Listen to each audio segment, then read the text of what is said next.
Hi guys, welcome back to my channel. I am Spaga's William if you are new here, and if you're not, welcome back. I'm so glad you came back. It is 2018 and I decided that the first video for 2018 needs to be a recap of 2017. Not only that, but just something as like a motivation for myself and for you guys, if you can relate in any way, but just to, you know, get the year starting off on like positive notes of talking positively and speaking positivity into the air and just casting away all the bad things that happened last year. So it really is me telling you guys what happened last year, also so that you guys understand a lot more of, you know, what I was going through when I spoke about it in my vlogs and when I'd like stop vlogging and all those things, so you guys just get everything. So yeah, if you want to know what my 2017 was really like, carry on watching.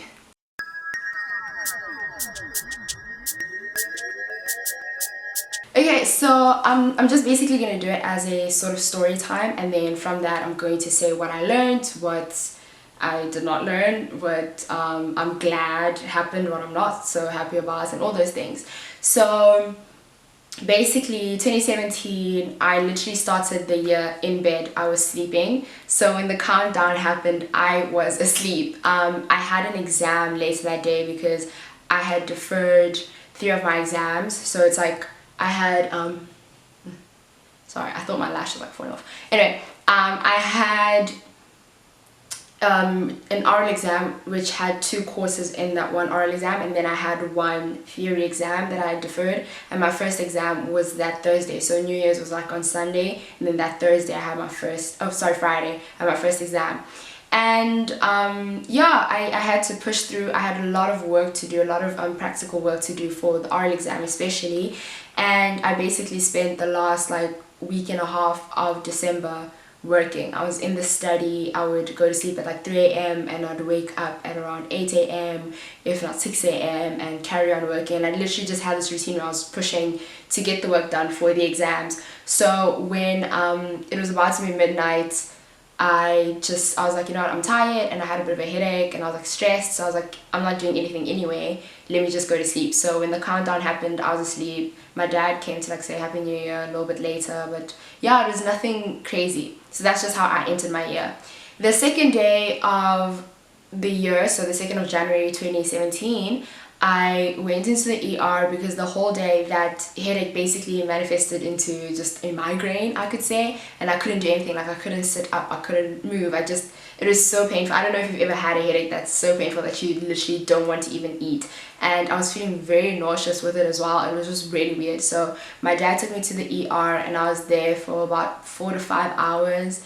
Eventually they just said it's like a stress headache. It was a combination of me working on my laptop for so long and being stressed and sitting up and just, you know, just the things that I was basically doing because I was trying to finish for the exam.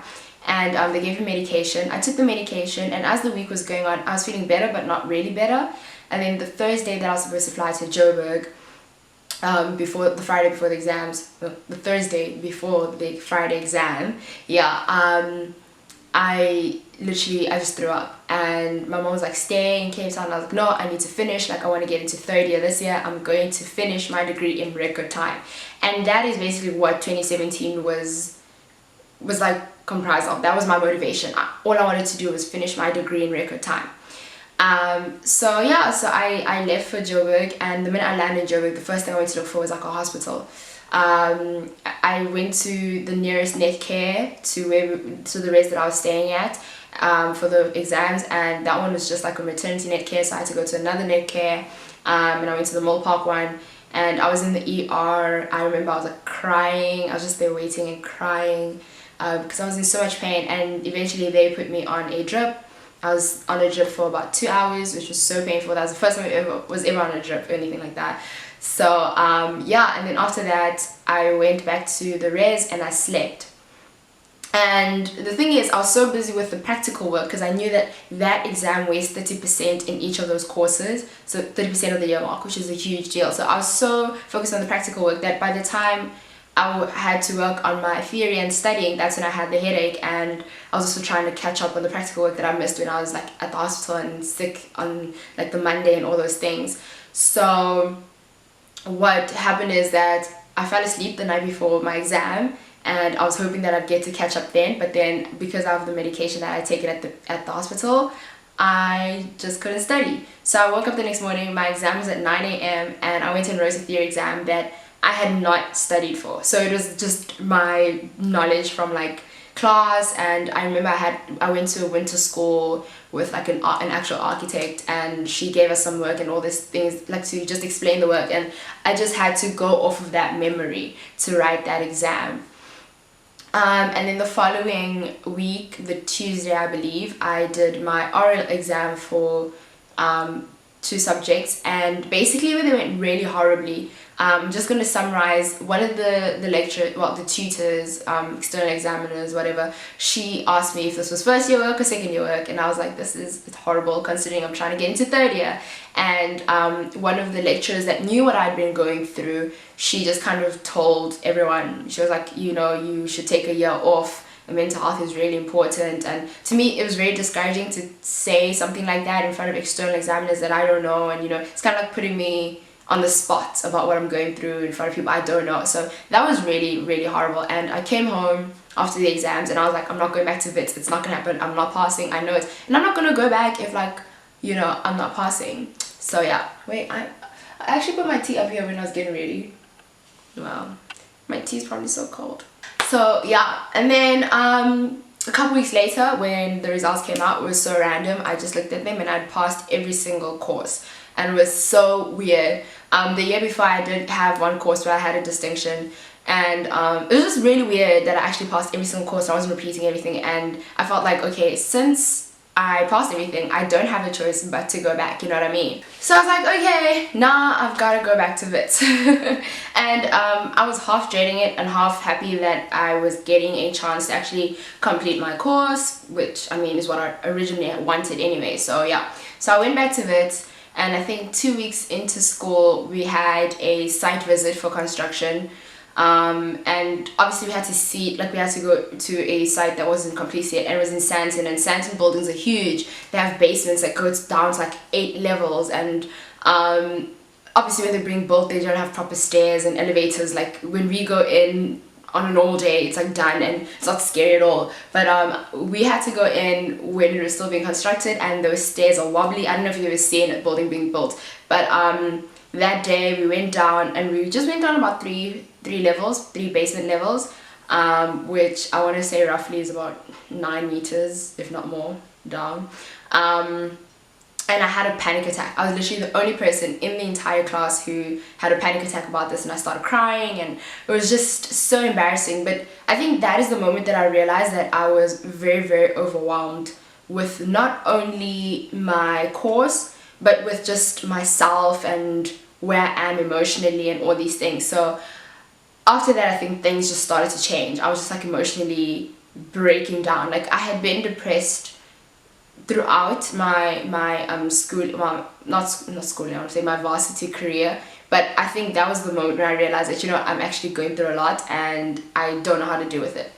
The following week, we had like a group thing where we were basically like looking back at the site visit and all these things, and it was one of those things where in my class, because I'd been through so much and I missed a lot of school in those 2 years, in the first 2 years, I just feel like there was like a stigma or something against me, where it's like everyone just, not stigma is not the word, but there was like that whole thing where it's like you could tell when everyone has to pick group members, you're definitely the last option. I was that in my group of like architecture students, whatever, because for us it's like 60 people a year, so there's only 60 of us. It's not that many people, especially in varsity, and we all knew each other, and I was that person that would never ever get a group. Like I'd just get like be in the group of people who just didn't have groups, and we form a group together or something like that. So I was that person, and I got into a group, and they treated me like that in the specific group, like when we were doing the answers and all these things. And honestly, at that construction site, after I got over the anxiety sort of thing and I picked myself up, I went and took notes, and I, you know, listened, and I had so much information about it, because that's one thing I'm very good at, is taking in information.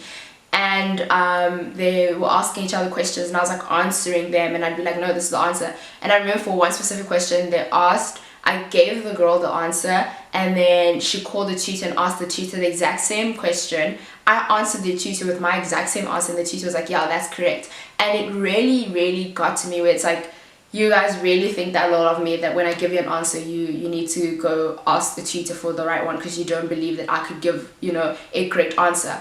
And that really got to me.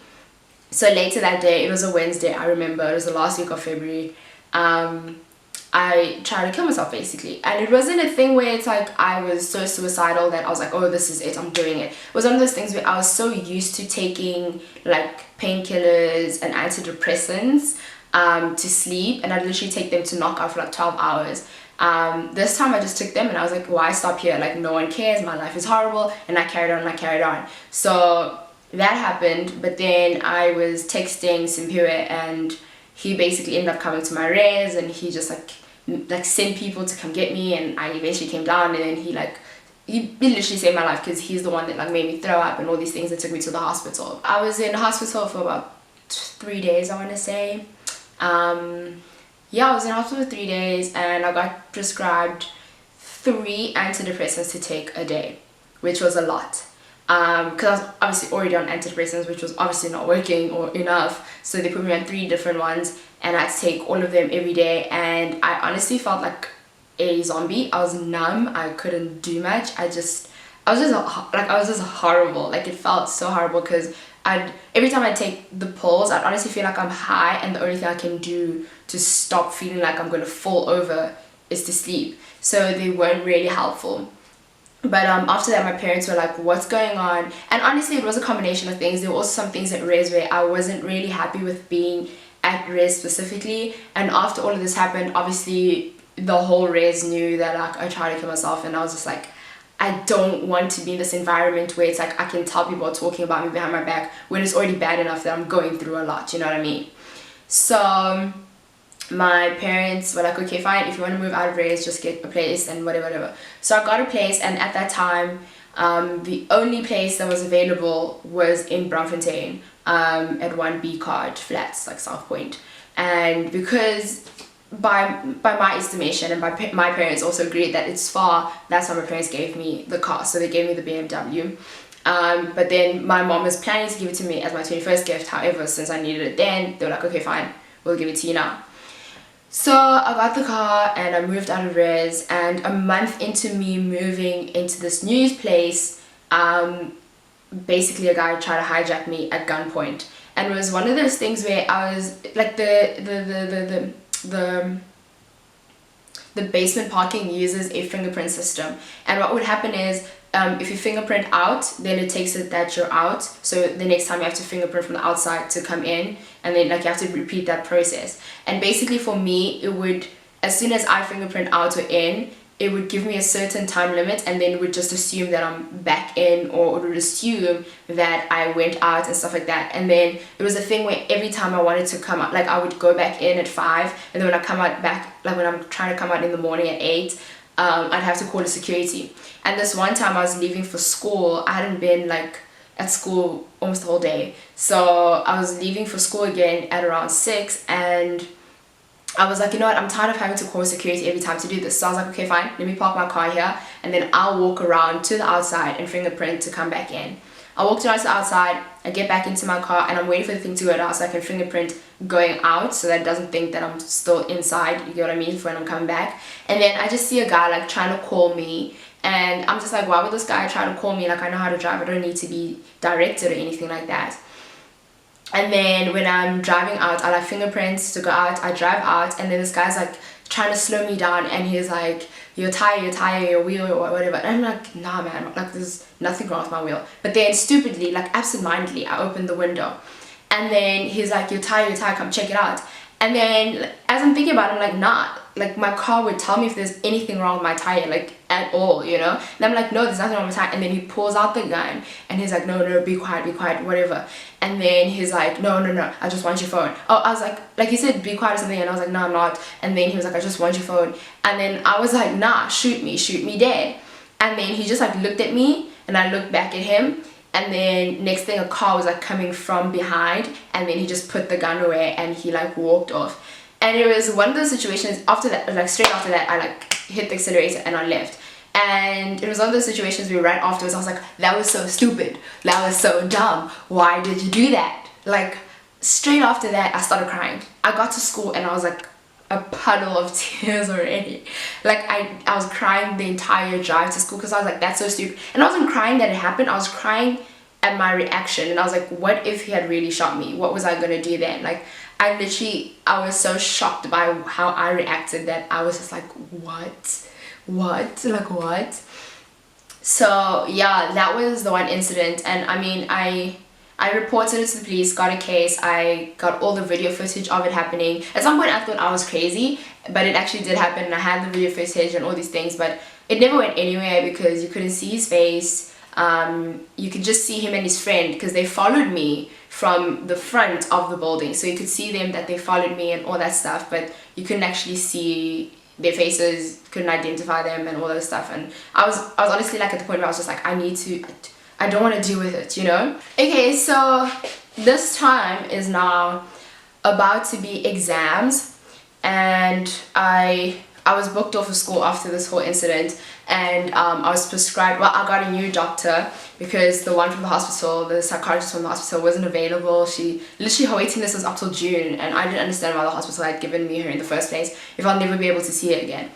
But I went to a new doctor, and she said obviously that the antidepressants were way too much for me. I shouldn't have been taking that much. So she prescribed me a new antidepressant, and she gave me anxiety medication, she gave me sedatives, she gave me sleeping pills, and like a whole bunch of stuff. And to be quite honest, like the medication that she gave me was a lot more doable, because she'd tell me like, this is what you can take if you're studying but you're feeling anxious, it won't sedate you. This is what you can take when you're about to sleep so that you do calm down just regularly on a daily basis. So she'd tell me like what I can take when, what I shouldn't take if I'm working, what I shouldn't take if I'm going to school, what I shouldn't take if I'm trying to do like an all-nighter and things like that. And she just really like worked out the medication according to what she knows architecture to be like, especially studying, because she had a brother who also did architecture at bit, so she understood basically what I'd be dealing with, and she made sure my medication was basically scripted or given accordingly,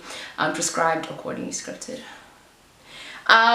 So yeah, and then I went to, this was the time that I went to Justin Bieber. I was booked off, and then yeah, because my dad was like, you need to like chill, let's go home for a bit. And I went to Justin Bieber, and Justin Bieber was crazy because we were just going to the normal concert, it wasn't going to be a big deal, and then we got upgraded, and yeah, so that was like, okay, you know, that was nice, and it was a break from everything else. And I feel like in the Justin Bieber concert vlog, if you watch it, you'd never say that I was going through all of this, because I'm just generally not that person. I'm not the person to want the world to know what I'm going through, because I just don't want anyone to feel sorry for me. I feel like I need to deal with my stuff, I should handle my things and all that. So that's the type of person that I am, and that's why in a lot of the vlogs I've been going through so much. I feel like throughout this year I've been posting videos, and none of them have ever really pointed out to me going through this much. Okay, so I went back to school, I was working, and I got back on track. I was good, and I was just I feel like this was actually the time when I was really doing really well, to the point where I was like, okay, I'm very consistent, because my course, our tutorials are like basically brainstorming creative session, so a lot of the time people just don't care to go, you know, it's like whatever, I don't really, but I was going, and I had one tutor who honestly felt like he got me, and he would suggest things for me to watch that were very inspiring and all these things. So I'd always go and speak to him, and he'd like tell me shows on Netflix that relate to architectural design or even just creativity and all these things, and it was really cool. It's always amazing when you have like that one teacher or tutor or lecturer or something that actually looks out for you. It actually makes you feel like, you know what, I'm not that suckish at school, or someone sees that I have potential and things like that. So for me, I found that was really, really important. And while I was doing all of this, it just, I don't know if like emotions were just creeping up on me, and I just didn't want to always realize them, but there was an underlying like depression and all these things.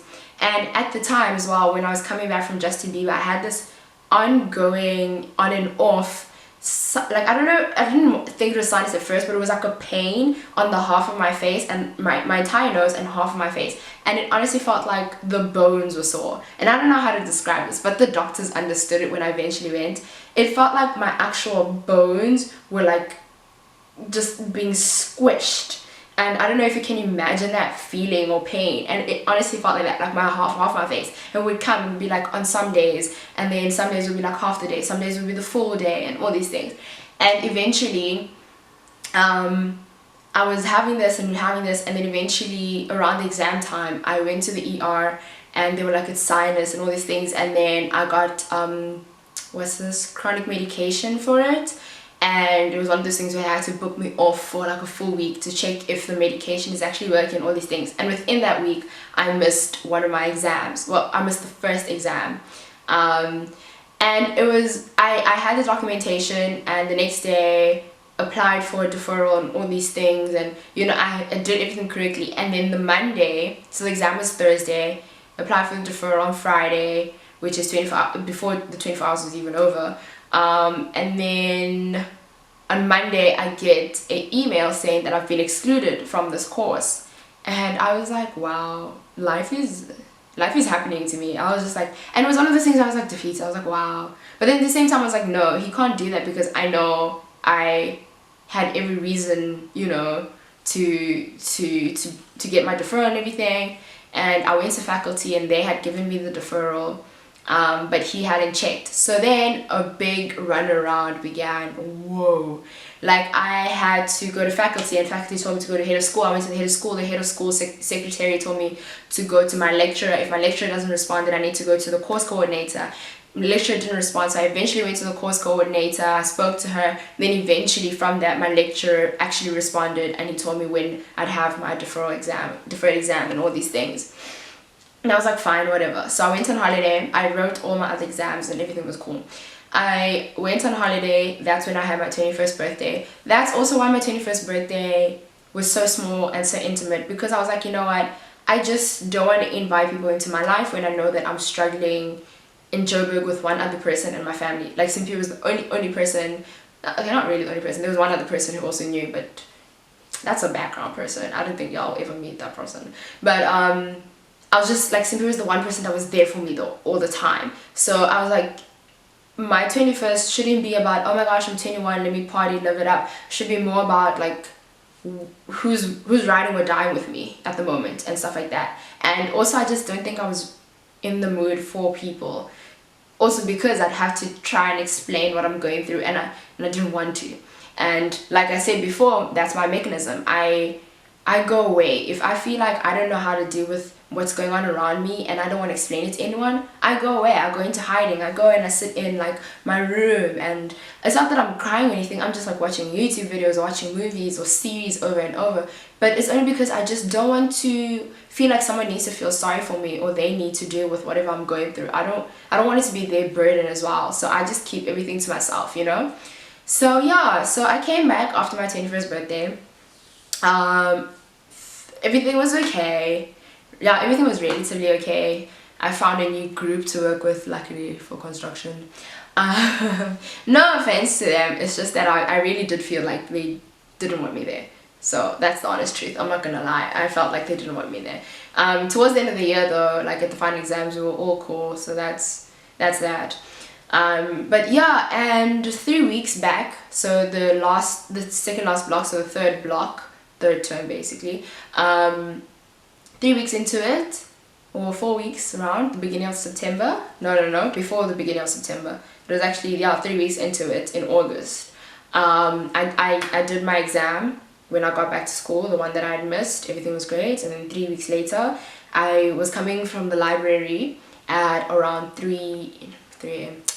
I was coming from the library on a Sunday at around 23 hours. There we go. At around 11. Yeah, I think I left school at like 11. And to be quite honest, I want to do a full story time on this, because you guys have been asking what happened to the car. But yeah, it was just one of those things where it wasn't usual for me to come home from school that early. And I was just driving to my place, and literally one street before where I live, I slow down, I look around, I go, and then a car just into me. Yeah, so the car drove me into a wall basically, and the guy that did it, he was drunk and he was driving and speeding. So yeah, I'm gonna do a full story time on that one. So I'll probably do it this coming week and stuff like that. So I'll give an in-depth story time about how I feel about that, because I don't want to get into that right now. But yeah, so he drove my car into a wall, and it was like an immediate write-off. I didn't even need to get out the car to know that it was a write-off, to be quite honest. So the car was a write-off. I went ballistic, I went crazy, and the next day my mom came to fetch me. But we went back to my family doctor, and she took like blood tests on me, because she said I looked very anemic and all these things. And well, to be quite honest, I was just really depressed. I went to the emergency room that night as well, but that's like for the story time, all those details. But yeah, after that, my doctor, I was like, okay, so at that point I was like, I'm done.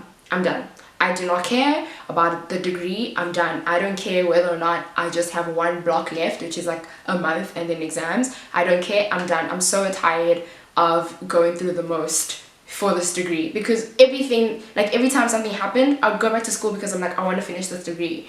And I was just like, I'm tired of it now. I don't need it. Like, leave me alone with this degree. I don't care about it anymore. So what my doctor and my mom, they spoke, and she was like, you know what, it's okay. I'm going to give you 2 weeks off of school, and there was going to be the break after that, and then you decide in those like 3 weeks that you're off what you're going to do and all that stuff. So I went home for 3 weeks. I was here for 3 weeks.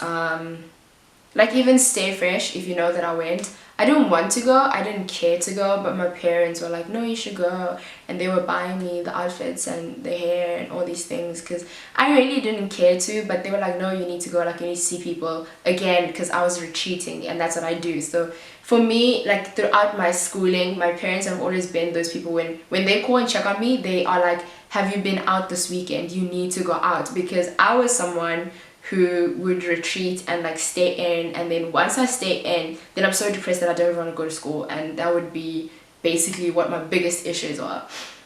So yeah, I eventually decided to go back to school, because I was like, ugh, you know, it's just a month, just do it. And yeah, my doctor, again, she just like wrote a letter to say what has been going on, so that my teachers could excuse me.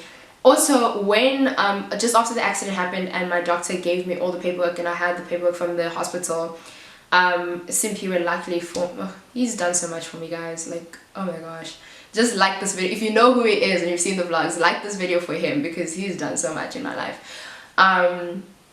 He emailed all the lecturers with everything, and most of them responded, and then the one lecturer for design, and design is the course that I had to do that deferral, that where they excluded me and then they brought me back because they realized they were wrong. That was the course. So it had a new lecturer in the second semester, which I thought was going to make it better, but it didn't, because, well, anyway, but the design lecturer was like one of the only ones to not respond. Civil engineering, they didn't respond, but that was okay, because like with them, it's a different school than the architecture school, so you know, that one was like easy to deal with, and I hadn't missed anything per se, so that was fine. So yeah, so I got back to school and I caught up with all the work. I had meetings with most of my lecturers. Civil engineering, they eventually had the test, but I'd missed like 4 weeks worth of work. But then I was granted an excuse, what? English. Wow, I was excused from the test. And yeah, everything else carried on. I did my exams. I wrote my exams. I presented my exams, and for the first time in 3 years, I had an oral exam where I didn't go home and cry. Because usually when you have oral exams, they really, like I said at the beginning of the year, if you remember my deferred exam where they were like, is this first year work or third year work? It makes you cry, because I remember at the beginning of the year, after that exam, I cried there at the exam. I cried on the way to the bus stop. I even left all my work. So all my work from second year I have not seen because I left it all there because I was too busy crying. I cried on the bus back to the res. I cried when I got back to res. I cried when I got to Cape Town. I just cried everywhere. So oral exams are so deep. Like, it's not even, like, we know in the School of Architecture, it's not even weird when someone's crying. It's one of those normal things. Like, it's normal to see someone cry, which is horrible, honestly. But that's just how the oral exams are. They're so brutally honest with you and with the feedback and everything. And this was the first exam where I didn't come home or get back to like my room or place and want to cry. I was just like, okay, like this is okay, you know. And then it was just like a waiting game. Got to Cape Town and was just like waiting again. Then on the 15th of December, marks it came out and I was very nervous, I will not lie. And usually I'm not someone who's nervous when marks come out because I know that I did well or something, but this time I was very nervous. And I opened my marks and yeah, I'm gonna show it on the screen. I'm gonna give you a screenshot of it. So yeah, I was just like, okay. And it was one subject that I had failed, and that was design. And I was like, something's wrong, because I passed everything else really, really well. I didn't get A's, but I passed pretty well. And I was just like, something's wrong. So immediately, well, not immediately, because that's when I missed Vlogmas. If you remember, I started vlogging on the 14th day of Vlogmas. 15th day was when I got the results. I even missed my friend's 21st. Like, it was horrible. So from that day until like the Monday, I was in my room crying, not doing anything. If not the Tuesday. Wednesday I was a little bit better.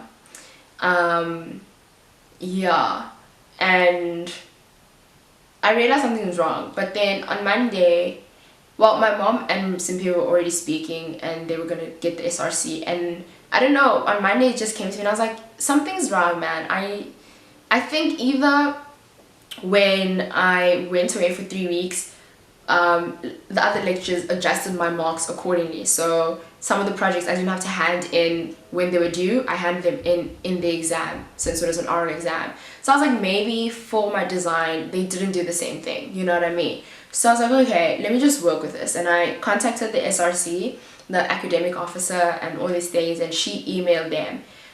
So I emailed her, I think on Monday. I then called her again on Tuesday, if I'm not mistaken, and I think schools were closing on like Wednesday, if not Thursday. But yeah, so, or they were closing on Friday, but somewhere there. But basically I was just like cutting it short, where I didn't think, she was like, she was going to send them an email and involve the head of school, but she doesn't know if they'll reply this year and stuff like that, since school were closing like the next day or the day after. So yeah, that's when we went to East London, and all these things. And I think in East London I was a little bit better. I was a lot better actually, because the whole weekend I'd spent in bed and my parents were worried about me. Like, my parents felt bad because they felt like they didn't do enough. And shame, they did so much. I mean, the fact that they got me a new apartment, they got me a car. Even when my car crashed, my dad was like, we can buy you a new car. But I'm not gonna lie, I was just being a little too bougie, because I was like, because the option was they could buy me like a brand new VW or anything at that very moment, or I can Uber to school and only wait until this year to get a new car if I want a BMW. And obviously, being my bougie self, I was like, I want a BMW. So I was Ubering to school every single day. I was Ubering everywhere. You guys saw that. I was Ubering everywhere, and it's not cheap to Uber everywhere. And my dad gave me like that allowance of Ubering anywhere, like 500 Rand a day for Uber, which was ridiculously too much. I never obviously Ubered for 500 Rand a day. But they had done so much, and they felt like they like failed, since I was so sad and this one subject did this and whatever. But then we came back, we had Christmas, you guys saw all of that. And then somewhere around Thursday last week, I think, but after Christmas, I saw an email where it was like, let me just give you the screenshot. So yeah, the screenshot is showing, you can start reading it. I'm not going to read the full thing because I don't feel the need to. But yeah, they just apologized basically and said that they were missing marks. So these marks are missing are the ones from my deferred exam in June, July, somewhere there. So those are the exam marks, the semester marks that they hadn't put in basically, which on their part I think was ridiculous, but I'm not getting into that. I just do think that it's unfair because I was completely, well, not completely, but I was getting to the point and I was like, you know what, I came so far to get this degree, I might as well just push one more year to one course, finish it off. While I'm doing that, I'll be doing YouTube, I'll be in Joburg, because Joburg is a great like opportunity place and all these things. But had I not inquired, they would have honestly let me think I failed, let me redo a whole course for a whole year when I in fact passed it. So today, it's the 3rd of January, I went and checked my marks and I had passed everything and I'm basically a vice graduate. How 2017 ended, I was with my friend Lisa, who is going to be in the vlog that is coming up after this video. We were in Clifton and we were just having a good time. We weren't having a crazy party. It was just a good chill party, like just a few people, very like intimate, I could say. Yeah, it was like an intimate party. It wasn't like those wild, massive, like huge parties. But yeah, that's how we entered into this year, and it was the first time in a long time when I've had a New Year's where I'm like, okay, this feels good. Like I just feel like free. I just feel like whatever, like whew. You know, when you're like, whew.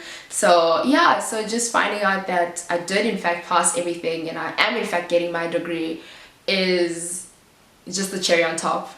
2017 overall was horrible. I did not enjoy the year at all, but there are so many highlights though. The biggest of all comes as my YouTube channel, because my YouTube channel, especially at the beginning of it, which was in 2016, it was more of an outlet for me. So it was just something that where I want to escape from everything else that's happening, I'll record a video. And I've said this multiple times, but it has now turned into something where I'm also getting feedback for it, and there are people who are relating to me as well, and it's just become something so great, and I love that and I'm very appreciative for that. So out of 2017, that is probably one of the biggest things that's happened. Getting the car, even though I don't have it, was also one of the best things, because it was like my parents worked so hard to give me something so amazing, and you know, it was all of that. So for me it was like, yes, that was a great part as well. I don't have it anymore, that's the downside, but that's okay. I saw, out of most people that I know, there are a lot of friends that I do have, obviously, that I'm not like always showcasing and stuff like that. Like Lisa's been my friend for a very long time, and you guys only get to see her now, also because she lives in Cape Town. But you know, like stuff like that. But there are people that I've seen like from 2017, who's my ride or die, who's my real one, and all these things, and that was important to me. That was a big part, because I'm not that person that wants to let everyone in. So I'm glad that I know who is for me, who's not, who I'm for, and they know that I'm for them, and we are for each other and stuff like that. So that was good. I've built one of the strongest friendships with Simpiwe, as you guys know, so that was amazing. That is everything. And above all else, it's made me stronger. It's made me so much stronger. And obviously 2017 was just a combination of the most horrible things that could happen to a person. But before that, I'd been through pretty bad stuff too. And obviously as the channel is going, I'll talk about them. I don't want to like just talk about everything at once. Oh my gosh, it would be too much for me.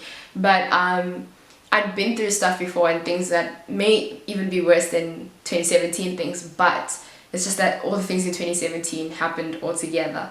So that's what really just sucked. But then out of everything, it's just made me stronger. And it's not something I usually believe. A lot of people, when they hear my story and I tell people, because people will go through stuff and I'll be like, no, it's okay, like trust me, I know what going through stuff is, but you can get out of it. It's not as heavy after a while and all those things. So I didn't always believe it when people told me that I was strong, especially when I didn't want to go back to school after the car accident. A lot of my close people were like, you are strong, you can do this, you will get through this. And I didn't want to believe it. But now, after achieving the one thing that I really wanted to achieve, I'm like, I am strong. I see it, I believe it, and I'm admitting it to myself.